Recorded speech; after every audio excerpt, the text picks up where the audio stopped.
여러분 반갑습니다. 김덕희입니다. 자, 이번 시간에는요, 심리학이죠. 66번부터 강의 진행하겠습니다. 심리학도 보통 한 6문제 나옵니다. 6문제 중에서 4문제만 맞히면 정말 할렐루야입니다. 4문제. 4문제 맞히면 24점이잖아요. 우수리 띄고 20점만 맞아도 상담학 20, 심리학 20 맞으면 40점, 거의 뭐 합격선에 근접합니다. 그래서 6문제 중에서 4문제는 기본적으로 강의 들어오면 파이널 강의는 맞을 수 있습니다. 5문제까지도 뭐 무난합니다. 5문제 맞히면 30점이죠. 만약에 상담학 5문제 맞히고 심리학 5문제 맞히면 합격이에요.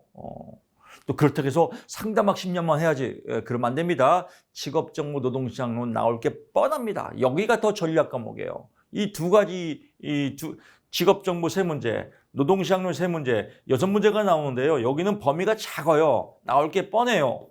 6문제 중에서 5문제 맞으면 30점이에요. 이게 더 효율적입니다. 여기서 30, 여기서 20, 여기서 20, 그럼 70점입니다. 합격이죠. 그래서 합격에 자신감을 가지십시오. 긴지버거 나옵니다. 긴지버거 햄버거를 환장하게 처먹었다. 환잠현이 단계죠.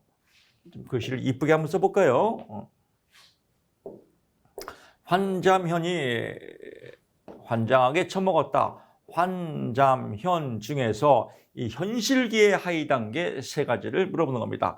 환상기, 직업에 대해서 환상을 갖는 거죠. 잠정기, 잠정적으로 흥능가전의 단계를 거치죠. 그래서 흥미기, 능력기, 가치기, 전환기, 흥능가전, 현실기 3가지. 이것도 느닷없이 아주 구석구석 나올 수 있습니다. 그래서 흥능, 가전, 잠정기, 환자면 이것도 한번 외워두시기 바랍니다. 뭐 기출에서 나온 적은 없지만 그래도 2일차에서 많이 나왔기 때문에요. 나올 가능성이 있습니다. 현실기, 이제 현실적으로 취업 기회를 탐색하고 노력하는 단계이고요. 구체화, 자신의 직업 목표를 구체화하고 특정 직업에 몰두하게 된다. 이 몰두가 키워드입니다. 몰두가 키워드예요. 그래서 몰두, 구체화하고 몰두하는 단계이다. 특수 단계는 직업을 선택하거나 특정 직업에 진로 맞는 직업 훈련을 받는 거다. 선택이나 직업 훈련을 받는 단계다라고 보고요. 67번 갑니다. 로의 진로 발달에 영향을 미치는 성격 요인은 뭐예요? 로우 메슬로다. 그래서 메슬로의 욕구 이계 이론, 이건 뭐 알잖아요. 메슬로의 욕구 이론은 쭉쭉 늘어빼면 됩니다. 생리적 욕구, 안전의 욕구, 소속과 애정의 욕구, 자아 존중의 욕구, 자아 실현의 욕구 등이 있다. 그래서 로의 진로 발달에 영향을 미친 거 메슬로우다. 직업 체계는 8 곱하기 6의 구조를 가진 직업 체계로서 제가 이제 알기 쉽게 정리하는 겁니다. 흥미에 따라서 서비스, 기술직 등과 같은 8개 다 외울 거 없습니다. 서비스, 기술직 등과 같은 8개로 분류하며 곤란도와 책임도에 따라서 곤란도의 책임도는 또 별도로 문제가 나올 때가 있어요. 그래서 전문관리, 고급, 중급, 준, 숙련직, 숙련, 반숙련, 비숙련의 6가지 수직 체계로 나눠 있다라고 보는 겁니다. 이건 별도로 로의 진로 발달에서의 곤란도의 책임에 따른 수직적 체계 6가지를 쓰시오. 이렇게 별도로 나올 때가 있습니다. 그래서 이것도 외워두시면 1타 2피 문제죠. 68번 갑니다. 고트프레드슨의 직업 발달에서 제한과 절충이죠. 제한, 힘센 산의 나이에 따라서 움직이는데요. 개인의 사회적 공간이나 수용 가능한 대안들에 관한 자신의 영역을 좁혀 제한하는 겁니다. 이건 이것 때문에 안 되고, 이건 이것 때문에 안 되고. 그래서 버리는 작업이죠. 제한이다. 절충은요, 최선택을 선택하기 위해서 어려울 때 차선택을 선택하는 것이다. 즉 외적 현실에 순응시키는 과정이다. 최선택을 선택하기가 어려울 때, 이건 나한테 안 맞는 것 같아. 그럼 이게 맞는 것 같은데 절충, 타협하는 단계다. 이건 버리는 단계, 얘는 타협하는 단계, 늘리는 단계죠. 제한은 자신의 영역을 좁혀가는 거, 버리는 카드, 얘는 채워가는 카드다. 그래서 나이별로 움직인다라고 보고요. 또 나왔죠? 힘센 사내. 나이까지 외워야 됩니다. 3세, 5세, 6세, 8세, 9세, 13세, 14세까지. 외형적인 관심 단계 어른이 된다는 걸 의미한다. 근데 커간다는 거죠. 자아 개념의 성의 발달에 의해서 영향을 받는다. 이거 외우기 쉬울 겁니다. 다시 한번 당부하는데요. 파이널 이런 내용들이 궁금하신 분들은요. 이번 이론수에서 제가 자세히 설명드렸으니까요. 이론수에서 한 번 더 보시면 더 좋을 것 같습니다. 70번 갑니다. 진로 개발을 평가하는 데 사용하는 방법, 진로 결정 척도죠.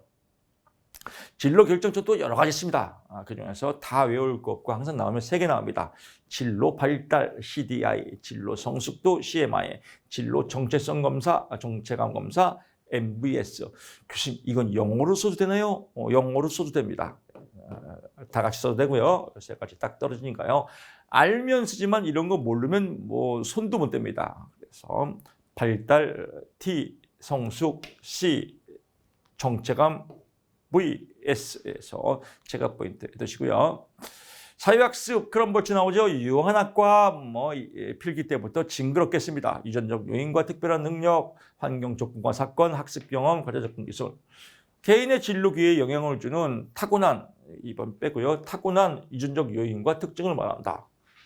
환경적 상황과 여러 가지 사건들을 진로 선택에 있는 그대로 눈에 뺀 겁니다. 개인의 강화에 의한 도구적 학습 경험을 강조한다. 또 이렇게 안 써도 돼요. 학습 경험이 많을수록 개인의 진로 선택에 영향을 많이 미친다. 문제 해결 기술. 이게 작업 습관도 기억이 안 나면 문제 해결 기술 등과 같은 문제를 다루는 기술들은 진로 선택에 중요한 영향을 미친다. 이렇게 주절주절 쓰면 됩니다. 이런 건 별로 채점자가 안 봅니다. 이거를 썼냐 안 썼냐가 중요한 채점 포인트입니다. 72번 합니다. 만두라 사회학습 SCT. 이거는 이렇게 빼고요. SCT 이론에 의하면 이렇게 나올 때도 있습니다. 그래서 SCT. 소셜 커리어 코그니티브 시오리에서 사회 인지 이론이다. 사회 소셜 인지니까 코그니티브 그대로 했죠. 영어 좀 몰라도 그냥 SCT다. 사회 인지 이론이다. 사회 반두라 자기 효능감 뿜뿜 흥이 많죠. 어우 반두라는 자기 효능감 뿜뿜 흥이 많다. 흥선수다. 흥선수 흥미모노 자기 효능감과 성과 기대는 목표를 예언하며 흥미를 발달시킨다. 목표를 난 합격할 거야. 그리고 공부가 재미있네. 흥미가 발달되겠죠. 흥미모형 선택모형 환경 요인과 학습 경험은 자기 효능감과 결과 기대에 영향을 미쳐 흥미를 발달시키고 목표를 선택한 거다. 직업무에서 공부하니까 김덕규 교수님이 강해주니까 나 이거 선택 잘한 것 같아. 선택 잘했으니까 당연히 합격이지. 목표를 선택하고 흥미를 발달시킨다. 개인의 목표를 추구함에 있어서 어느 정도 수행할 것이 수행 수준을 정하는 단계이다.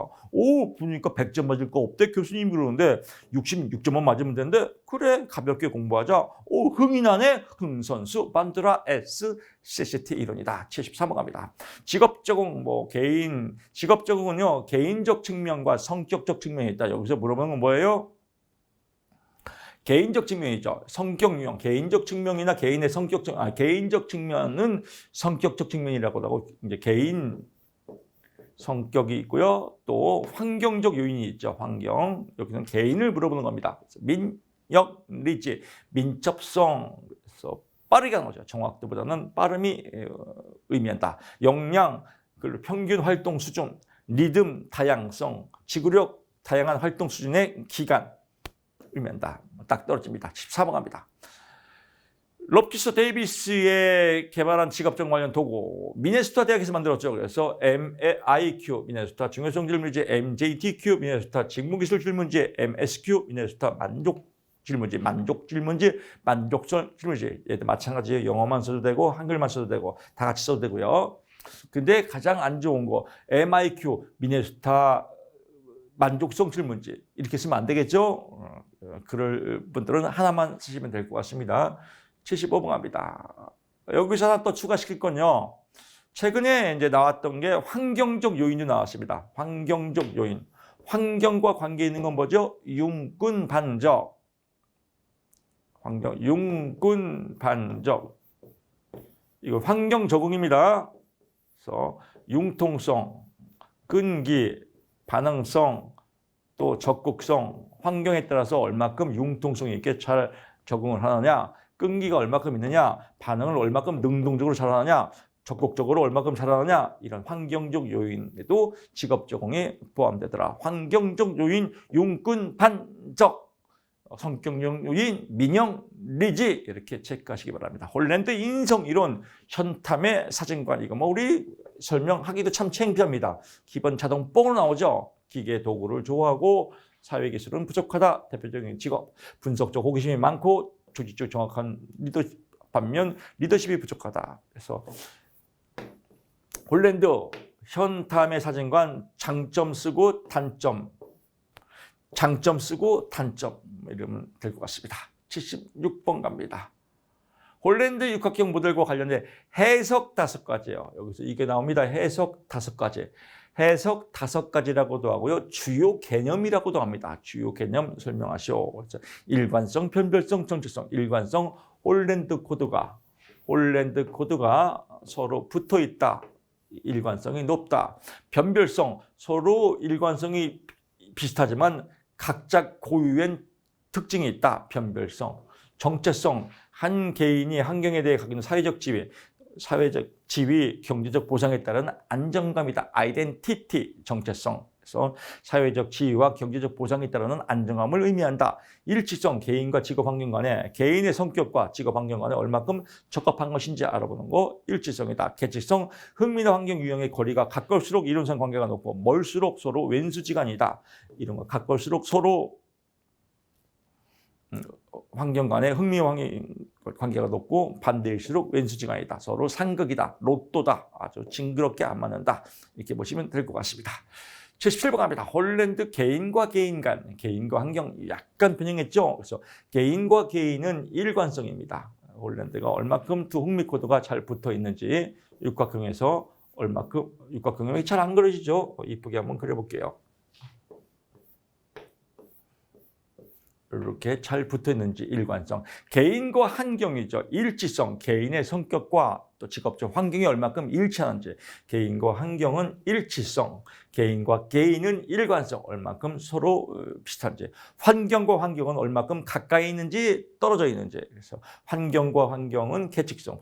환경 유형의 거리가 흥미나 환경 유형의 거리가 가까우면 이론상 관계가 높고 관계가 멀면 환경과 거리가 멀면 이런 관계다. 내용은 똑같습니다. 그래서 환경과 환경 나오면 계측성, 개인과 환경 나오면 일치성, 개인과 개인 나오면 일관성. 이렇게 또 세부적으로 알아두시기 바랍니다. 스트롱 직업 흥미 검사의 척도 3가지 쓰고 각각 설명하셔. 스트롱 직업 흥미 검사 기입니다. 그래서 3등분으로 나와서 접혀 있거든요. 저는 홀랜드의 육각형. 그래서 일반 직업 분류, GOT 이것도 영어만 써도 됩니다. General 해서 일반 직업 분류, 홀랜드의 6가지 직업 흥미 유형을 측정한 거고요. 기본 흥미 척도, 베이직 기본이 있죠. 일반적인 직업 분류를 바탕으로 25개의 직업군을 특정 주제나 흥미를 측정하는 척도이다라고 하고요. 개인 특성 척도죠. 개인 퍼스널, PSS, 피검자의 직업 스타일, 학습 스타일, 리더십 스타일에 대한 개인 선호도를 측정한다. 느닷없이 아주 잡스런 문제, 잡스가 나올 수도 있습니다. 잡수. 스트롱 직업 흥미 검사의 개인 특성 검사의 세부 요인 3가지를 쓰죠. 그러면 작업 스타일, 학습 스타일, 리더십 스타일 이렇게 나올 수도 있거든요. 요즘 이렇게 잡스 문제가 가끔 나옵니다. 그래서 잡스 문제도 체크 포인트 해두시기 바랍니다. 79번 갑니다. 흥미사정을 3가지 기법. 흥미사정 기법이 있고요. 슈퍼의 흥미사정 기법이 있습니다. 그래서 여기서 슈퍼 거 쓰면 안 돼요. 슈퍼 건 별도로 있습니다. 작업 경험 분석, 직업 카드 분류법, 직업 흥미검사 실시라고 나와 있습니다. 작업 경험은 직업 경험도 같은 말입니다. 흥미에 관한 사정뿐만 아니라 직업 관련 선호도 등을 규명하는 데 광범위하게 한다. 직업이나 작업 똑같은 의미입니다. 직업 카드를 통해서 내담자의 선호군, 비서수군 또 하나 더 쓰십시오. 미결정군을 선호군, 비선호군, 미결정군 등을 파악해서 직업 흥미를 알아보는 방법이다. 직업 흥미 검사, 홀랜드 직업 선호도 검사, 스트롱 직업 흥미 검사 등과 같은 직업 흥미 검사를 실시해서 흥미를 알아보는 것이다 라고 보고요. 80번 갑니다. 슈퍼 나왔네요. 슈퍼, 욕심쟁이, 후후후. 슈퍼는 발달학자인데 또 홀랜드가 부러웠나 봐요. 흥미사정기법 3가지를 만들었죠. 표조조. 표현된 흥미, 직업과도 분류 같은 어떤 활동이나 직업에 대한 족구 지름을 직업과도 분류 방법으로 이거 빼도 됩니다. 그냥 어떤 활동이나 직업에 대해서 족구 지름을 간단하게 말로 요청하는 방법이다. 조작된 흥미는 가장 키워드가 관찰입니다. 작업 경험이나 작업 체험을 바탕으로 자기가 어떻게 시간을 보내는지 관찰을 통해서 분석하는 방법이다. 조사는 비교하는 겁니다. 흥미 검사를 통해서 특정 종사들의 흥미 이차점들을 비교하는 거다. 조사된 흥미 비교, 조작된 관찰, 표현된 말로 표현, 이렇게 포인트 잡아서 주저리 쓰면 될 것 같습니다. 81번 갑니다. 마이어스-브리그스의 유형지표는 자기보고식 강제선책 검사다. 뭐 쭉 나옵니다. 네 가지 차원의 선호 부분. MBTI는 제가 김덕기 TV 유튜브에서 아주 재밌고 자세하게 간결하게 또 유익하게 설명을 해나왔습니다. 여러분 시험 끝나시고 김덕기 TV 보시면 유익한 정보들 많이 있거든요. MBTI 한번 보시면 아주 이해가 잘 될 겁니다. 그리고 꼭 좋아요, 구독 한번 눌러주십시오. 유튜브 조금 하다 보니까 저도 이제 유튜버입니다. 좋아요, 구독 뭐 이런 거 눌러주세요. 댓글 이게 또 이제 입에 좀 이제 슬슬 배기 시작합니다. 여러분 꼭 눌러주시고 한번 보시면 유익한 정보들 많이 있을 겁니다. 거기에서 설명드렸지만 저는 MBTI를 보게 되면 ENFP예요. ENFP다. 외향형이죠.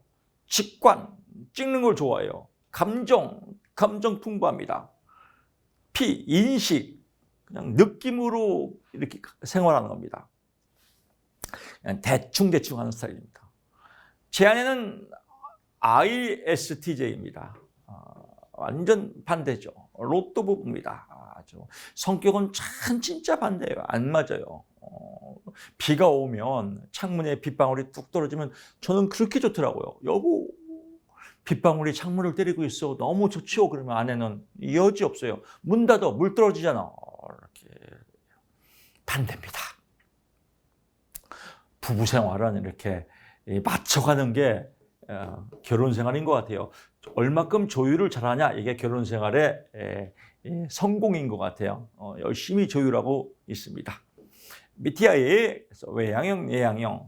영어는 안 써도 됩니다. 이 문제 나올 때 영어를 굳이 외울 필요는 없습니다. 그래서 에너지 방향에 따라서 외향형, 내향형, 정보 수집 과정에 따라서 감칙, 의사결정에 따라서 사감, 생활 방식, 생활 양식에 따라서 판인 이렇게 외우시면 될 것 같습니다. 82번 갑니다. MMPI 검사죠. MMPI는 사실 뭐 여러분들 볼 때 이런 건 몰라도 돼요. 자기 보고식은 본인이 체크하는 거예요. 나는 뭐 여행 갈 때 계획적이다. No. 나는 입시할 때 선택한다. No. 이렇게 이걸 자기 보고식이라고 해요. 뭐 그러니까 자기가 보고 있으니까 맞겠죠. 82번 갑니다. MMPI는 임상을 바탕으로 정신병자들의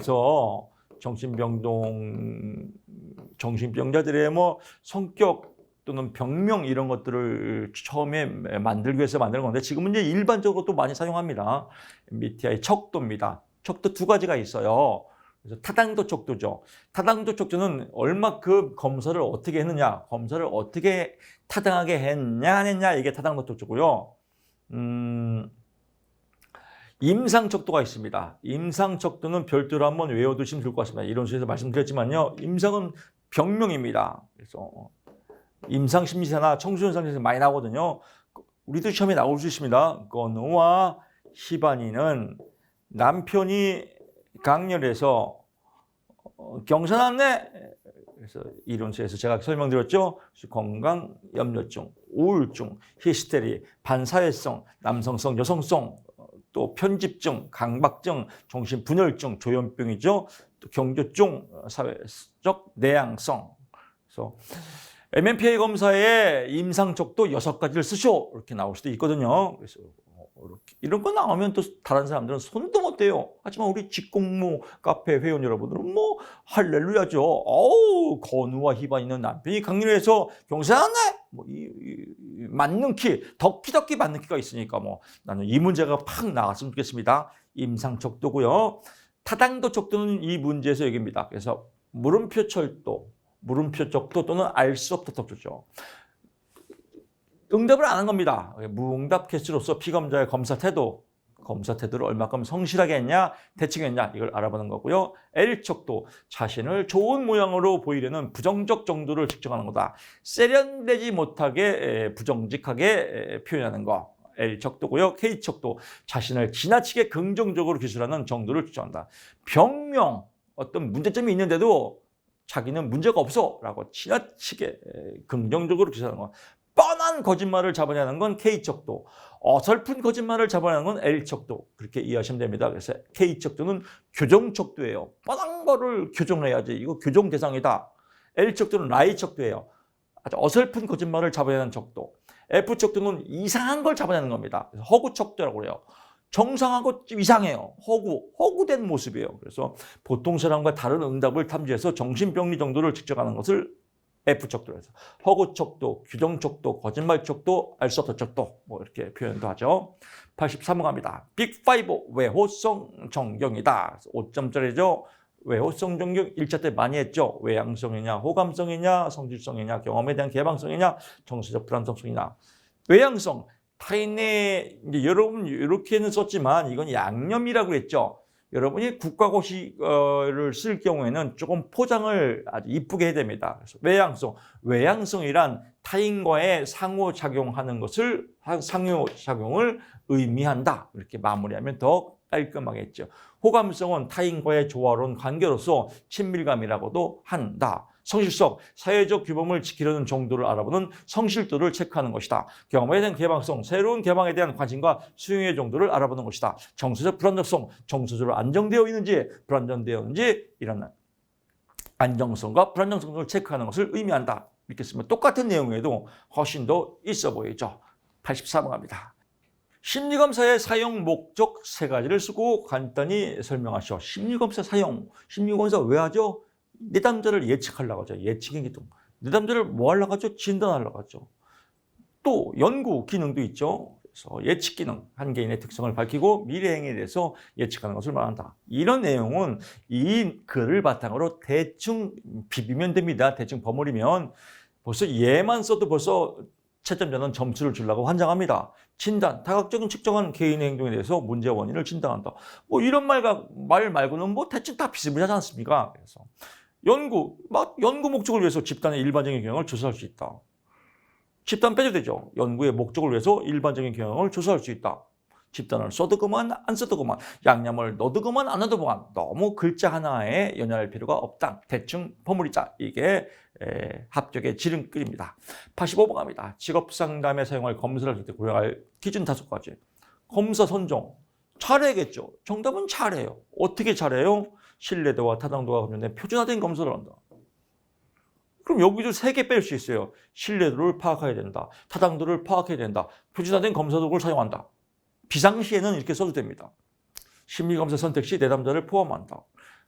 또 검사 목적에 맞는 검사여야 한다. 내담자분들을 밝힐 수 있어야 한다. 실시가 용역 읽어보면 다 상식이에요. 그래서 이런 건 뭐 굳이 다 아니어도 그냥 표준화된 검사, 표준화, 내담자 포함, 검사 목적, 문제 밝힘, 실시 용의 이걸로 대충 버무리자 이러면 다 맡겨집니다. 86번 갑니다. 심리검사 제작을 위한 예비문항. 예비문항 어떻게 해요? 이것도 잘이죠. 그래서 근데 어떻게 잘해야 돼요? 특정 집단에게 유리하면 안 되죠. 그래서 특정 집단에게 유리한 문항을 작성하지 않는다. 객관적으로 작성한다 이거죠. 문항 작성 시 난이도와 변별들을 고려한다. 당연하겠죠. 초등학생한테 영어로 문제 내면 안 되겠죠. 피검자에게 불쾌감을 주는 문항을 작성하지 않는다. 그렇죠. 뭐 욕 같은 거 쓰면 안 되겠죠. 제가 많이 쓰는 거, 피검자 너무 꼼꼼한 성격 개또라입니다. 이렇게 쓰면 안 되겠죠. 천만의 말씀 만만의 꽃가게. 제가 하는 거는 그냥 웃자고 하는 겁시다. 개또라 이건 웃자고 하는 거예요. 그 정도는 우리 직공무 카페 제 김덕기 제자님들은 뭐 다 이해하시죠. 교수님이 나보고 개또라이래, 개또라이래. 뭐 이렇게 하는 분은 아니잖아요. 그냥 제가 이렇게 자극을 주는 거죠. 왜? 여러분 합격을 위해서 그런 겁니다. 87번 갑니다. 심리검사와 관련해서 준수해야 할 윤리강령이 있다. 이종 평가기법과 관련해서 준수해야 할 윤리강령. 평가기법이죠. 평가기법이 시대에 뒤떨어 있음을 인식한다. 이 평가기법은 절대적인 거야. 안 나와. 시대에 따라 달라질 수도 있죠. 그때는 틀리고 지금은 맞고, 그때는 맞고 지금은 틀리고 그럴 수 있죠. 평가 기법에 따라서 뒤틀어 있음을 인식한다. 내 남자에게 결과를 보고시 다른 사람에게 오용되지 않도록. 그렇죠. 다른 사람에게 뭐 잘못 사용하면 안 되겠죠. 상담자는 검사의 채점과 해석에 있어서 적절한 증거를 거쳐야 한다. 대충 내가 생각할 때 그럴 거야 라고 하는 건 아니죠. 적절한 증거를 갖춰야 한다라고 보고요. 이 문항 문제입니다. 88번 합니다. 지필검사 혹은 평정검사 시 필요한 지필검사 혹은 평정검사가 뭐냐면요. 여러분이 지금 시험 보는 주관식 검사예요. 주관식 검사는 채점자가 4명이라고 했죠. 4명마다 채점을 다 달리해요. 달리하니까 점수가 똑같아요? 안 똑같아요? 안 똑같아요. 그래서 관찰 과정에서 검사자가 평정자라고 인해 발생할 수 있는 오차. 정으로 평가한다 이러면 돼요. 정으로. 어떤 사람은 나는 글씨가 너무 좋아. 어떤 사람은 나는 글씨를 너무 간결하게 써서 좋아. 나는 너무 간결해서 넌 싫어. 다 틀리겠죠. 그래서 이걸 다른 말로 채점자 간 이런 문제도 있습니다. 채점자 간 신뢰도가 달라지는 이유예요. 채점자 간의 신뢰도가 달라지는 이유 3가지를 쓰시오라고 나오거든요. 이 문제나 똑같은 내용입니다. 채점자가 왜 달라지냐? 관용의 오류예요. 지나치게 관대한 평점을 내서 거의 모두 높게. 그냥 그래서 관용의 오류를 우리는 이용하는 겁니다. 칸만 대충 썼어. 그러면 좋아. 부분점 좋아. 글씨 이뻐. 좋아. 이렇게 관용의 오류 때문에 채점자 간 신뢰도가 달라진다 이겁니다. 그러니까 복불복이에요. 좋은 채점자 만나야 점수가 올라가요. 중앙 집중화의 오류, 양극단 점수를 회피하고, 그러니까 빵점, 100점 이렇게 하고요. 대충 쓰면 그냥 60점 근방에서 50 몇 점 뭐 이렇게 준다 이거예요. 그래서 중앙에서 평점을 많이 주는 걸 의미한다. 보통 시험 볼 때도 마찬가지예요. 답안지를 아무리 못 써도 빵점은 안 줘요. 그냥 40 몇 점, 50 몇 점 이렇게 불합격되는 겁니다. 왜? 그래 다음에 또 시험 보죠. 빵점, 2점 그러면 다 포기하지 않습니까? 또 아무리 잘 쳐도 100점 이렇게 안 줍니다. 합격이면 60점 잘 썼다. 그러면 대충 뭐 89점 뭐 이렇게 합격선을 주는 겁니다. 임의대로. 후광효과. 주변에 어떤 요소가 평점을 작용하는 경우를 의미하죠. 어떤 효과? 여기는 뭐요? 글씨도 들어가겠고요. 답 쓰는 요령도 들어가겠고요. 키워드도 들어가겠고요. 이런 것들. 그래서 후광 효과를 노려라. 중앙 집중의 오류를 노려라. 관용의 오류를 노려라. 그래서 여러분 제가 항상 말씀드리지만 빈칸을 두지 마라. 전체 18문제 나오면 18문제 다 써라. 문제를 보고 답을 유추해서 뭐가 됐든 맞든 안 맞든 다 써라. 대학교 시험 볼 때도 그렇지 않습니까? 틀려도 다 쓰면 F는 안 줍니다. 답이 틀리더라도. 정성을 봐서. 그래서 정성을 활용해라. 최선을 다해서 정성껏 답안지를 써라. 그러면 간절히 원하면 이루어진다. 채점자가 감동을 받아서 61점으로 합격시킬 수 있다. 후광 효과, 관용의 오류, 중앙 집중의 오류를 노리자. 글씨도 잘 써야 되고 간결하게 써야 되고 크게 써야 되고 군더더기 뭐 쓸데없는 건 가급적 줄이고 물론 모를 때는 써야죠. 왜? 모르니까. 어차피 빵점이니까 써서 점수 쓰면 얼마나 좋아요. 그래서 이런 답안지에 쓰는 요령을 활용하시기 바랍니다. 89번 갑니다. 검사 점수의 별량을 영향을 미치는 일시적입니다. 일시적 독특한 특성입니다. 여기서 독특한 거예요. 독특한 겁니다. 문제를 그래서 제가 말씀드리죠. 특수한 검사 과제에 대한 이해요. 실기시험은 정확하게 글자를 채점하는 시험이 아니다. 그냥 대충 키워드만 본다. 이런 검사 과제에 대한 이해력이 있으면 독특하게 시험을 잘 볼 수 있다. 이겁니다. 독특한 특성이니까요. 특수한 검사 자료를 다루는 기술력. 제가 잔소리 징그럽게 하잖아요. 왜 잔소리해요? 기술력을 자꾸 여러분께 습득을 시켜주는 겁니다. 대춘순 연습을 해라. 문제와 키워드를 매칭시켜라. 이런 기술력이 있으면 시험을 더 잘 보겠죠. 특수한 검사 기능의 연습 정도. 이래서 매일매일 8절주로 똑같이 연습하면 문제만 보고 답을 연출하는 이런 분 많이 계셔요. 책을 보면 이해가 되는데 쓰다가면 백지 상태. 그래서 문제만 딱 써놓고 혼자 쓰는 연습을 해야 돼요. 이게 연습이죠. 특수한 검사에 대한 일시적 마음가짐. 나 이번에 떨어지면 안 돼. 절대로 이번에 승부를 걸을 거야. 승부사의 기질. 좋아. 딱 일주일 밤새서 내 목숨을 걸어야지. 일주일 하루에 10문제씩 딱 60문제 10개는 나오겠지. 그래서 10개 60점 합격. 일주일 동안 밤새고 일주일에 목숨을 걸자. 일시적 마음가짐. 그러면 독특하게 합격하겠죠. 그래서 합격. 이해력이 많을수록, 기술력이 좋을수록, 연습을 많을수록, 마음가짐이 좋을수록 합격한다. 어떻게 독특하게. 이해가시죠? 이걸 이해 못하면 이게 도대체 뭔 말이요? 검사 점수에 별량에 영향을 미치는 일시적 독특한 특성이 뭐요? 그리고 그냥 글자 외워. 뭔데 그건 몰라요. 그러니까 맨날 특수한 검사에 대한 이해, 특수한 검사에 대한 이해. 무슨 뜻이지? 몰라요. 특수한 검사에 대한 이해. 이거 뭐하고 자고 나면 또 까먹어. 또 특수한 검사에 이해해요. 실기 너무 어려워. 맨날 글자 외우니까. 특수한 검사 자료를 기술력, 특수한 검사 자료를 기술력, 특수한 뭔데 몰라요 그건. 또 자고 나면 또 까먹고. 이거는 하나만 공부예요. 90번 갑니다. 틴슬리와 브래들리가 제시한 해석의 4단계. 해석하여 검사가 나왔단 말이에요. 그럼 누가? 상담사가 IQ 70이에요. 얘가 IQ 70이 왜 나왔을까? 그래서 해석을 준비해야죠. IQ 70이 나왔던 어떻게 해석할까 준비하고요. 내담자한테 이제 이거를 너 IQ 70이야 돌대가리요 공부하지 마 이러면 안 되잖아요.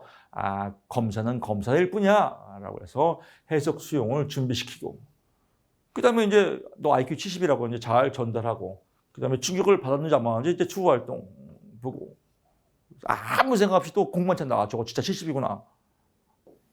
4단계 보시고 91번 갑니다. 크라이티스의 진로 성숙도 CMI에서 시발I 기억나죠? 시발I 욕도 해야 성숙해진다. 진로 성숙도 검사 CMI 태도 척도 너무 욕을 한다. 너무 욕하면 문제가 있죠. 그래서 태능 선수에 보내자. 태능 선수총. 태능 선수에 갔더니 결참하더라. 결참하면 독성타를 맞는다. 결참 독성타. 결정성 참여도 독립 성향 독립성도 같은 말입니다.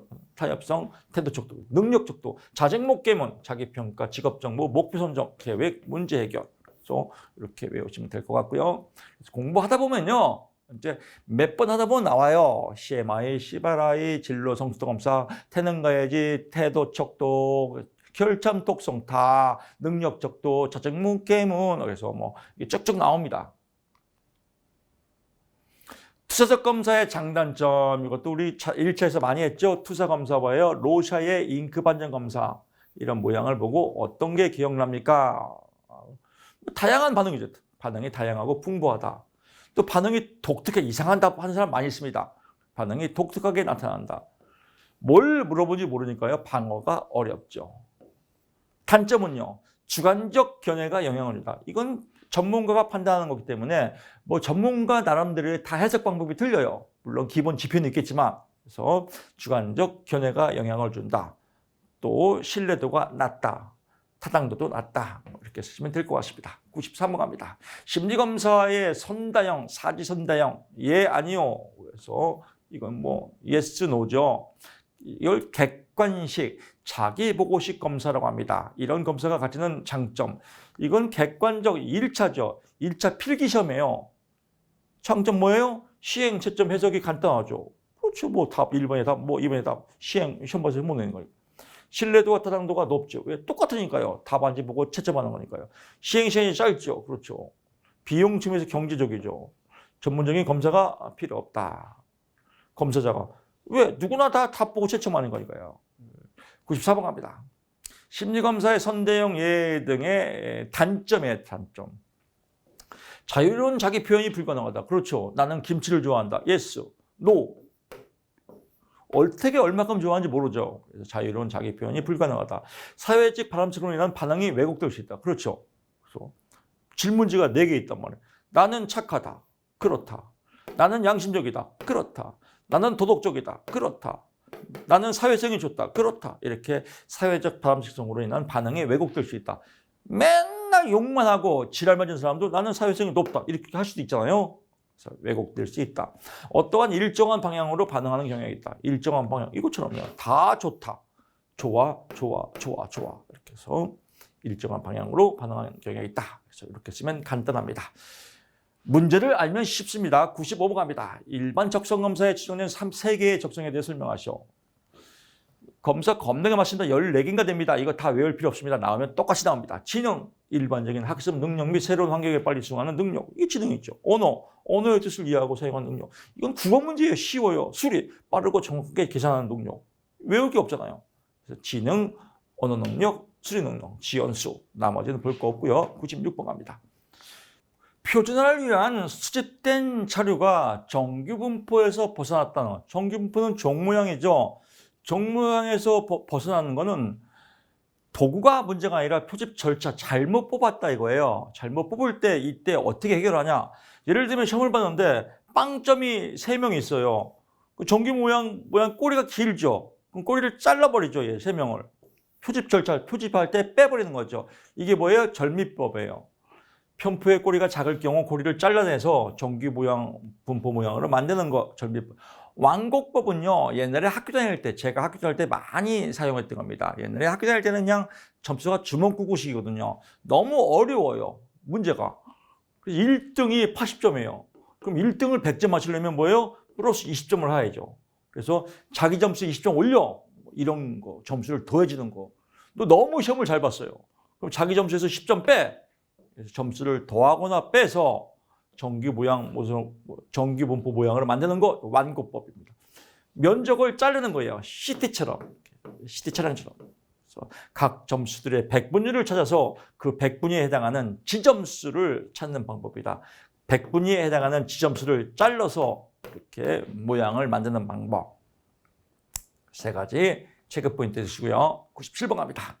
척도 종류, 척 보면 M입니다. 명서 등비, 이름의 차이 정보만 나타나는 거 서열 차이 정보뿐만 아니라 서열까지, 등간, 명서 서열뿐만 아니라 등간까지 절대 0점이 없다. 0의 의미가 없다 이겁니다. 비율 척도, 명서 등뿐만 아니라 비율까지 포함한다. 절대 0점이 있다. 아주 쉽죠.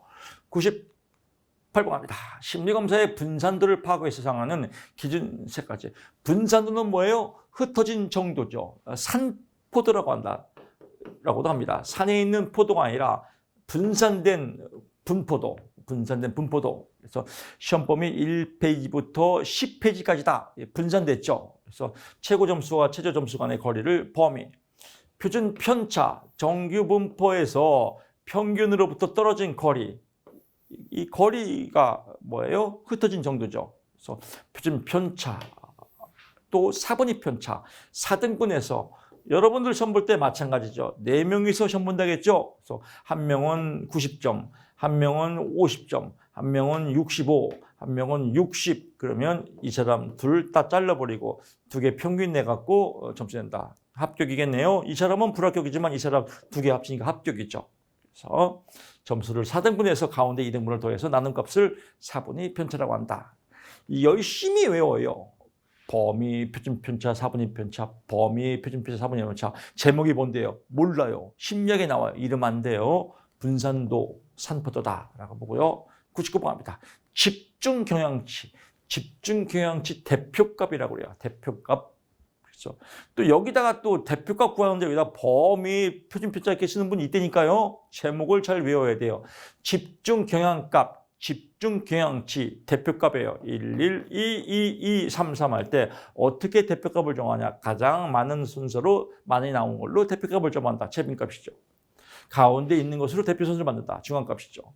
더해서 나눈다. 측정 집단에 속한 점수를 합산해서 사례수로 나눈다. 평균값이죠. 그래서 평균값, 최빈값, 중앙값. 또 교수님, 평균값 써야 돼요? 평균 써야 돼요? 마음대로 써도 됩니다. 100번 갑니다. 심리검사의 신뢰도에 영향을 주는 요인. 개인차에 따라서 심리도가 다르죠. 문항수에 따라서, 문항이 많고 적음에 따라서 달라지겠죠. 문항의 반응수에 따라서 달라지고, 문항의 난이도에 따라 달라지고, 검사 유형에 따라서 달라지겠죠. 아주 쉬운 문제, 보너스 문제입니다. 101번 갑니다. 문항의 난이도, 문항의 변별도, 오답의 능률도에 대한 내용을 쓰시오. 문항 난이도, 검사의 쉽고 어려운 정도죠. 검사 문항의 쉽고 어려운 정도를 듣다. 검사 문항 개발 과정에서 문항 난이도를 알아보는 목적은 적절한 수준의 문항을 고르기 위한 것이다. 문항 변별도. 사실 이것도 안 써도 됩니다. 써도 그만, 안 써도 그만. 문항 하나하나가 얼마큼 피검자의 상하 능력을 변별할 힘이 있는지를 알아본다. 변별력이죠. 문제가 나왔단 말이에요. 이 문제를 얼마큼 문항이 얼마큼 자주 틀리냐 안 틀리냐 이 변별력을 알아보는 것이다.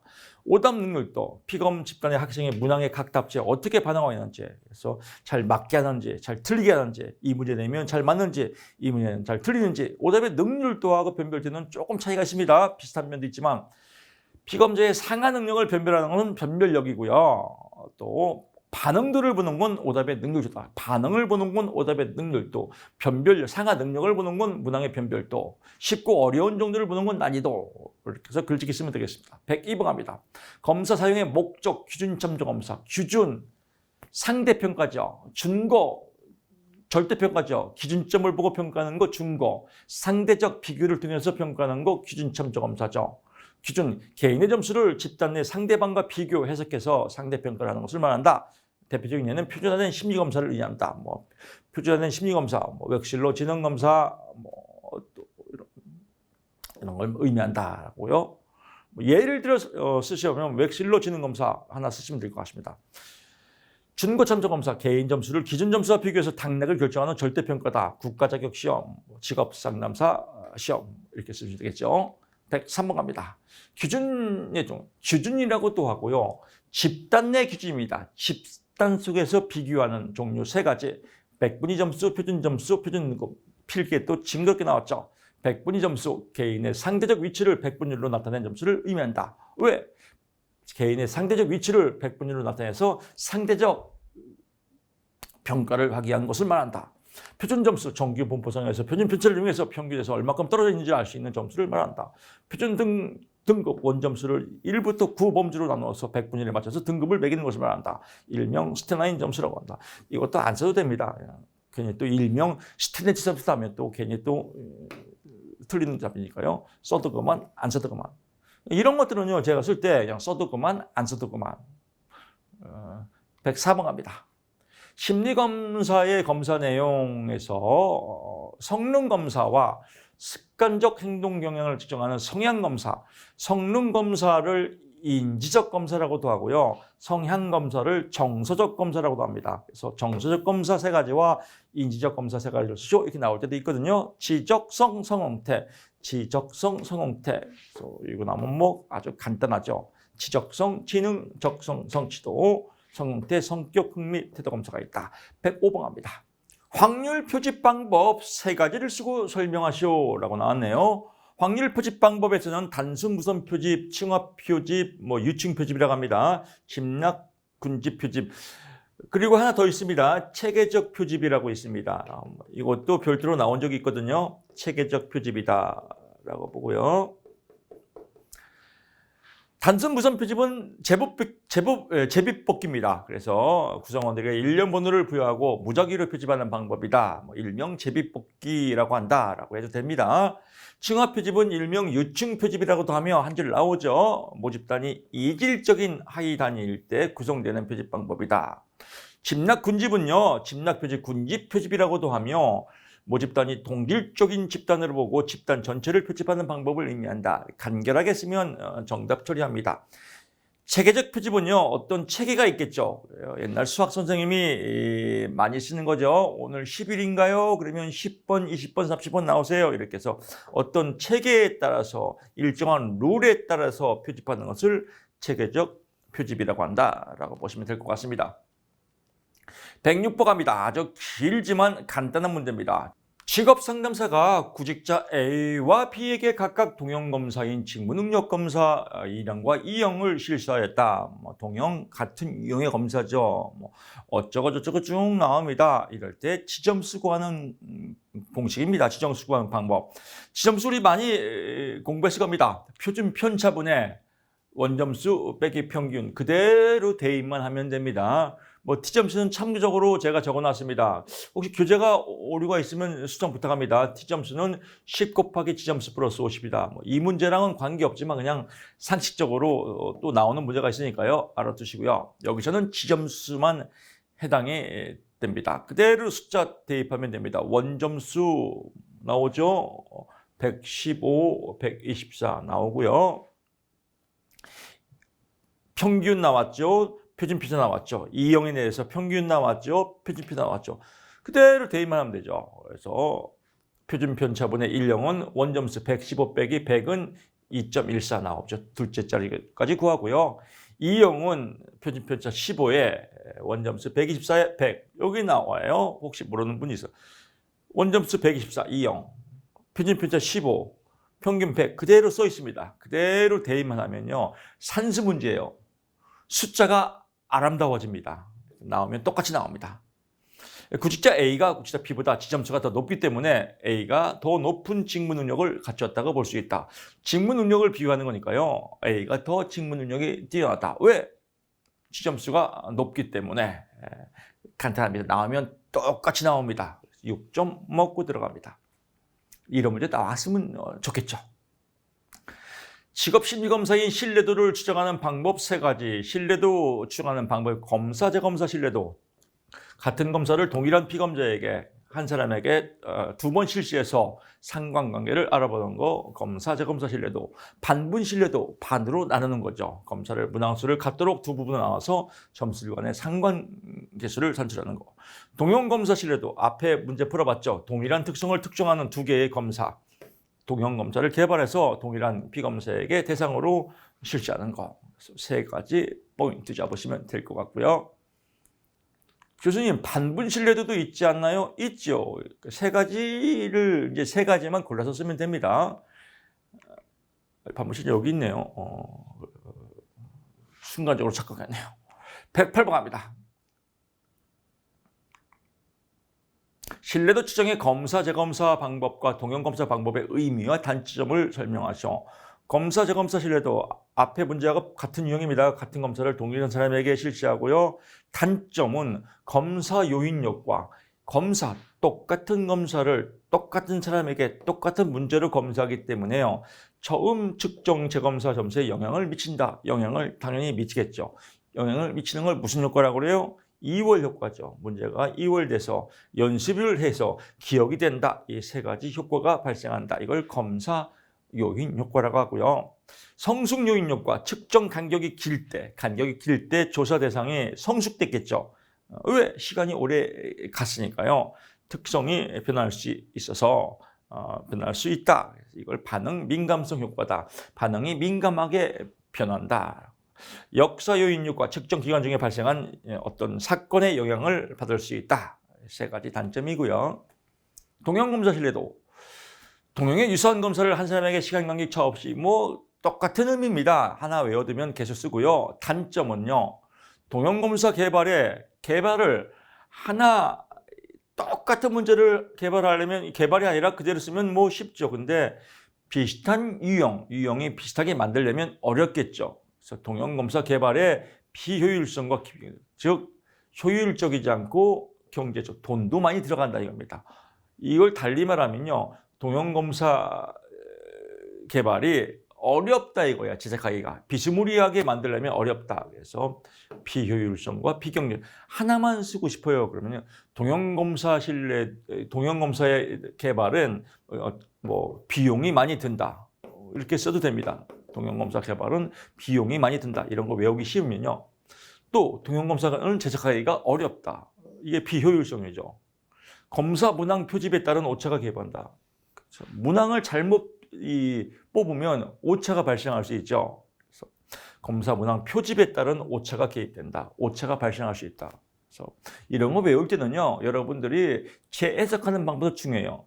동형검사는 비용이 많이 들어간다. 제작할 때 비용이 많이 들어간다. 동형검사는 제작하기가 어렵다. 표집에 따른 오차가 발생한다. 이렇게 쓰면 깔끔하겠죠. 109번 갑니다. 반분 신뢰도를 추정하기 위해 가장 많이 사용하는 방법 3가지. 전후반부법, 촌반부, 후반부 앞뒤로 나누는 거죠. 기후반부법, 홀수, 짝수로 나누는 거고요. 짝진 임의배치법, 통계치를 작성해서 가까이 있는 두 문항끼리 짝을 지어서 양분하는 방법이다 라고 보고요. 110번 갑니다. 준거타당도의 종류 2가지와 준거타당도가 중요한 이유 2가지, 그리고 실증타당도 계수가 실제 타당도 계수보다 낮게 발생하는 이유라고 나왔습니다. 준거타당도는 앞에 설명드렸죠. 측정할 심리검사와 예측하고자 하는 특정 준거와의 관련성 정도를 나타낸다 라고 보고요. 예언 타당도는 현재 점수 검사와 나중에 미래 행동과 특성을 정확히 예측하는 정도를 의미한다 라고 보고요. 예를 들어 설명하시오라고 나올 때도 있거든요. 그래서 수능에서 성적이 우수한 학생이 미래 대학교에 입학해서 대학 학점을 잘 받을 수 있다라고 쓰면 되고요. 동시타당도는요, 동시타당도 또는 다른 말로 하게 되면요, 공인타당도라고도 합니다. 공인타당도라고도 하며 해당 점수 검사와 준거 점수를 동시에 측정해서 상관관계를 알아보는 것이다. 예를 들면 연구자가 새로 개발한 인성검사와 MMPI도 인성검사의 기준 준거거든요. 그래서 MMPI와의 관계를 서로 비교해서 평가하는 것을 말한다. 준거 타당도가 중요한 이유는요, 선발 배치 훈련 등의 인사관리에 관한 설득력 제공 때문에라고 나오고요. 여기서도 뭐 인사관리에 대한 설득력 제공 때문에라고만 써도 됩니다. 또 미래 행동을 예측하기 때문이다 라고만 써도 됩니다. 특정 준거를 통해서 이건 예를 든 거니까요. 실증 타당도 개수가 실제 타당도 개수보다 낮게 나타난 이유, 요거는 조금 여러분 교재에 수정이 안 됐으면 이걸로 수정 바랍니다. 그래서 표집 오차, 준거 측정치의 신뢰도 타당도, 이 내용보다는 이게 그것도 틀린다고는 아니지만 이게 더 근사치에 가까울 것 같아서 이렇게 제가 통일을 시켰습니다. 이걸로 바꾸시기 바랍니다. 우연한 사건, 역사 사건, 사후 검사 사이에 발생하는 통제 불가능한 사건이 있기 때문에, 그러니까 통제 불가능한 사건이 발생하기 때문에 실증 타당도 개수가 실제 타당도보다 낮게 나. 실증은 실험실 검사라고 하면 미리 검사해 놓은 거. 근데 이걸 실제로 적용하려니까 뭐예요? 우연한 사건, 또 역사적인 사건, 이런 거에 대한 통제 불가능한 사건이 발생할 수 있어서 그렇다라고 보고요. 또 시간적 경과 또는 성숙 기간에 따르는 성숙 효과가 발생하기 때문에, 또 가외 변인, 또 여러 가지 변수들, 가외 변인 통제가 이루어지지 않기 때문에, 그래서 실제 타당도 개수는 자연적으로 일어나는 거라고 생각하시면 됩니다. 이건 실험실에서 검증된 거고, 이건 자연적으로 검증할 때 필요한 건데, 자연적으로 검증할 때 여러 가지 가외 변인, 환경적 요인이나 여러 개인적 요인이나 이런 가외 변인을 통제가 이루어지지 않아서 이렇게 3개 정도 써도 되고 2개만 써도 될 것 같습니다. 이렇게 쓰시면 될 것 같습니다. 이걸로 통일하시기 바랍니다.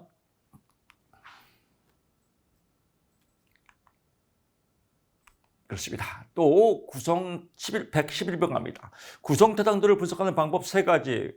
요인 분석이죠. 문항들 간의 상관관계를 분석해서 높은 문항끼리 묶는 방법이고요. 수렴 타당도, 신개발 검사와 주체가 신개발 검사입니다. 비슷한 기존 검사와 신개발 검사와 비슷한 기존 검사와 상관관계를 알아봐서 상관관계가 높을수록 수렴 타당도가 높다. 또 신개발 검사와 다른 구성 개념의, 다른 구성이에요. 신개발, 다른 구성 개념의 기존 검사와의, 같은 게 아니라 다른 구성 개념의 기존 검사와의 상관관계를 구해서 상관관계가 낮을수록 변별 타당도가 높다. 왜 높을까요? 신개발 검사와 다른 구성 개념이니까요. 여기는 기존 검사고요. 여기는 다른 구성 개념의 기존 검사와 상관관계를 구한다. 다른 구성 개념의 기존 검사니까 변별력이 있겠죠. 서로 변별력이 있으니까 변별 타당도가 높다. 이렇게 이해하시면 될 것 같습니다. 그래서 신개발 검사와 다른 구성 개념인 기존 검사, 신개발 검사와 비슷한 기존 검사의 상관관계, 이렇게 차별적으로 외우시기 바랍니다. 112번 갑니다. 징후 분석 방법 3가지를 설명하시오. 징후 분석 방법입니다. 주어가 징후 분석 방법, 채점 분석법, 비교 확인법, 대입권법이다. 채점 분석법, 조사할 징후 대상의 참고 문항과 자료가 드물고 전문가가 적을 때 현장을 방문해서 실시하는 방법이고요. 비교 확인법, 지금까지 오래 분석된 자료를 참고로 해서 징후를 비교 확인하는 방법으로서 단시간 관찰을 통해서 분석이 어려운 경우에 적합하다. 대입권법, 교육과정 개발의 준마로서 특정 분야 전문가가 2박 3일간 또는 워크숍을 통해서 브레인스토밍 기법을 통해서 징후 분석하는 방법을 의미한다. 비스무리하게 쓰면 다 정답 처리해 줍니다. 징후 분석의 방법, 채점 분석법, 비교 확인법, 대입권법을 썼냐 안 썼냐 이게 채점의 포인트입니다. 113번 갑니다. 징후 분석 방법 중 채점 분석법이죠. 여기 세 가지 중에 채점 분석법입니다. 채점 분석법에 해당하는 거 세 가지. 항상 세 가지만 나옵니다. 10가지도 넘습니다. 그중에서 세 가지만 외우면 됩니다. 면담법, 숙련된 작업자와 면담을 통해서 직접 정보 획득하고 분석하는 방법이다.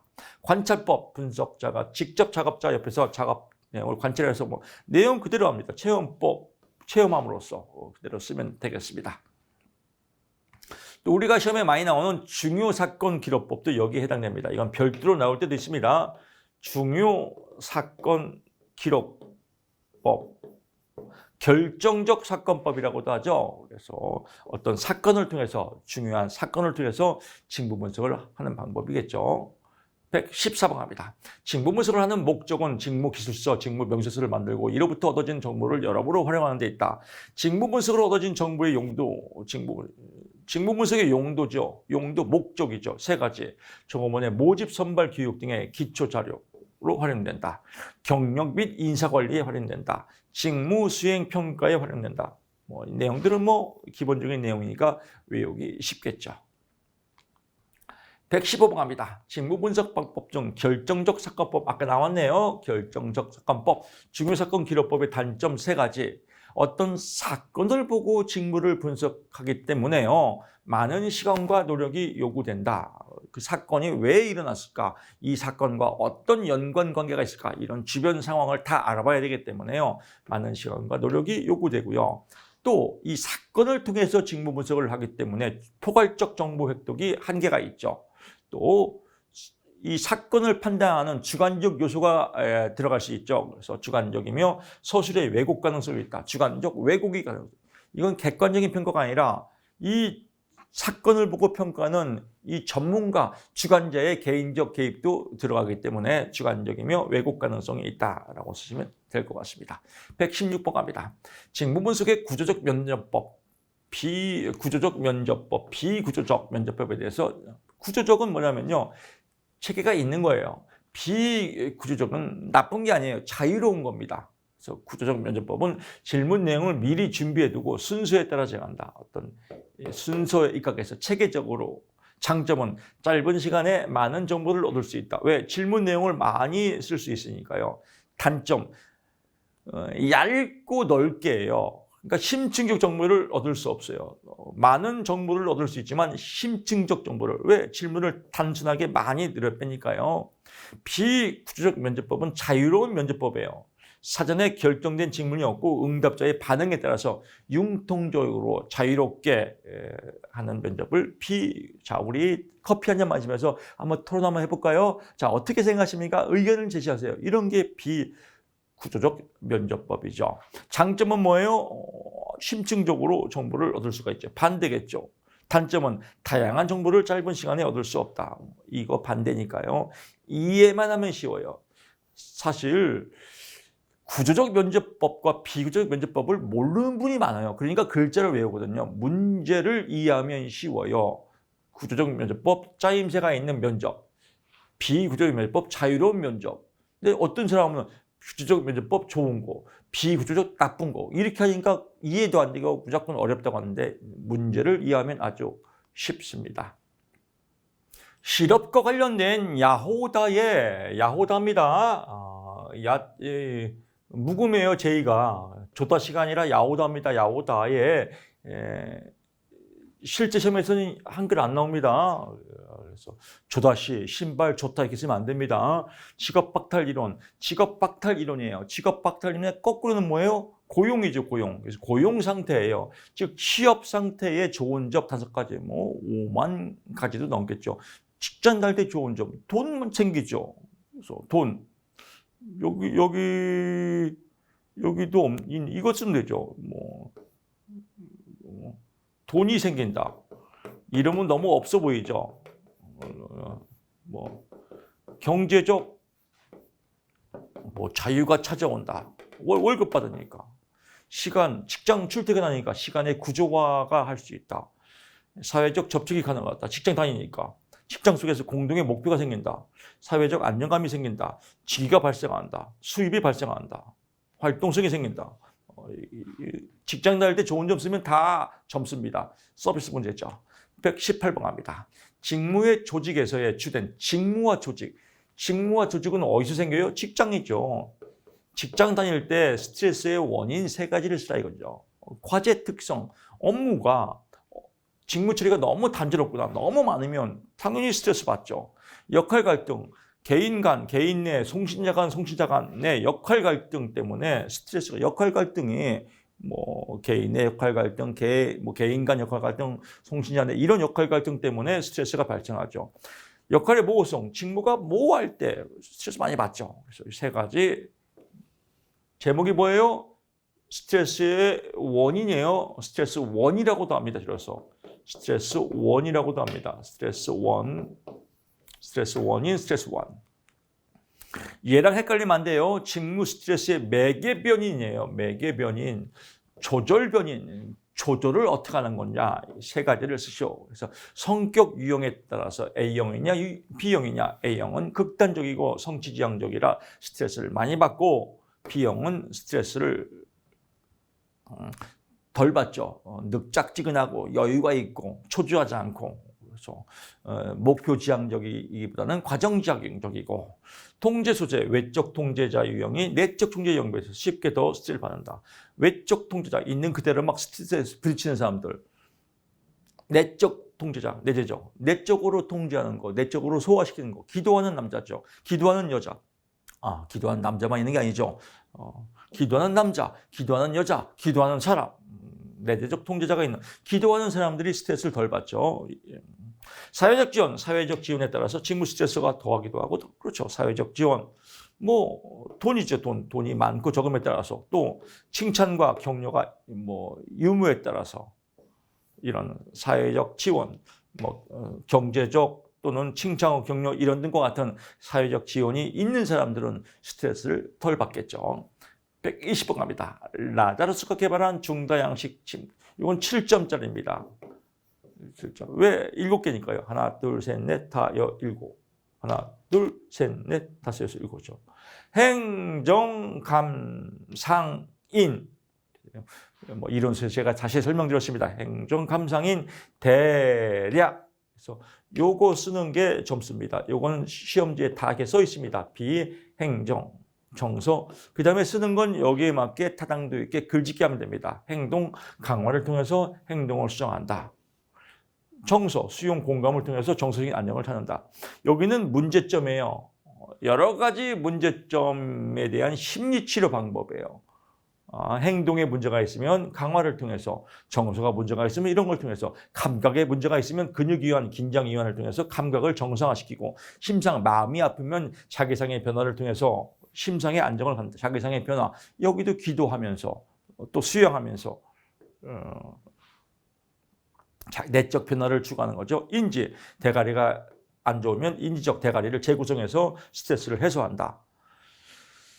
여기는 그래도 안 될 경우에는 뭐예요? 대인관계, 주장훈련이나 모델링을 통해서 학습을 통해서 수정하고, 그래도 안 될 경우에는 약물치료나 운동치료를 통해서 한다. 베이직 아이디 카드입니다.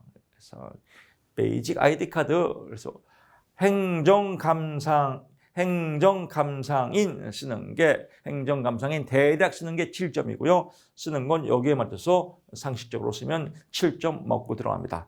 이런 문제 나오면 사실 우리 직공모 카페 회원 여러분들만 맞출 수 있습니다. 다른 사람들은 꿈에도 몰라요, 이런 것들요. 이런 문제가 1번에 딱 나와야 변별력 있게 우리 직공모 카페, 우리 김덕기 제자 여러분들이 합격을 할 수 있습니다. 이 문제가 1번 나오기를 제가 응원하겠습니다.